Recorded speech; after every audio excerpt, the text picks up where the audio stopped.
วัสดีครับทักทายกันนะฮะช่วงเช้าวันที่8สิงหาคมวันนี้อากาศจะแฉะๆหน่อยนะฮะไม่เกี่ยวข้องกับพายุลูกไหนทั้งสิ้นเป็นร่องมรสุมที่พาดผ่านประเทศไทยนะครับเราเลยเจอฝนแบบนี้มาหลายต่อหลายวันต่อเนื่องและจะเจอทุกภูมิภาคของไทยส่วนที่ผมจะรายงานให้ทราบในวันนี้ก็คือพายุไต้ฝุ่นโนรูไม่เกี่ยวกับไทยโนรูขึ้นฝั่งที่ญี่ปุ่นเรียบร้อยแล้วพายุไต้ฝุ่นโนรูเป็นพายุไต้ฝุ่นที่มีความรุนแรงที่สุดในปีนี้ความเร็วลม256 กิโลเมตรต่อชั่วโมงนี่ถือว่าแรงมากเป็นไต้ฝุ่นระดับ5แต่ถ้าเทียบกับเฮอริเคนเนี่ยเป็นความแรงของเฮอริเคนระดับ2เพราะฉะนั้นถ้าพูดถึงโนรูแล้วโนรูแรงจริงนะฮะขึ้นฝั่งก็อ่อนกำลังลงเป็นโซนร้อนเป็นดีเพรสชันขึ้นฝั่งไล่มาตั้งแต่เกาะคิวชูชิโกกุแล้วก็ฮอนชูที่มีเมืองหลวงก็คือที่โตเกียวอยู่ด้วยวันนี้จะได้รับผลกระทบเจอฝนแน่ๆนะฮะนอกจาก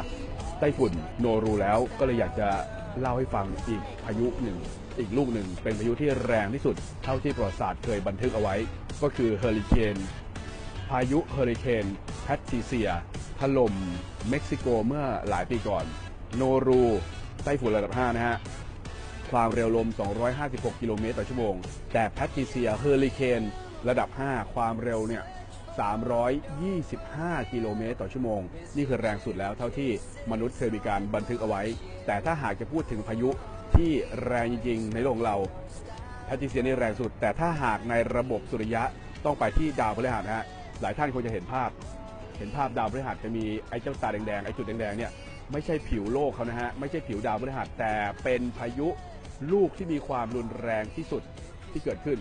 เป็นพายุเขาเรียกว่า Great Red Spot หมุนอย่างเงี้ยมานานกว่า400 ปีแล้วความแรงของเขาถ้าหากแพทริเซียคือพายุเฮอริเคนระดับ5พายุลูกนี้ที่ดาวพฤหัสความแรงระดับ20รุนแรงมากๆและเป็นลูกโตใหญ่โตมโหฬารเนี่ยพายุลูกนี้สามารถยัดโลกเข้าไปได้ถึง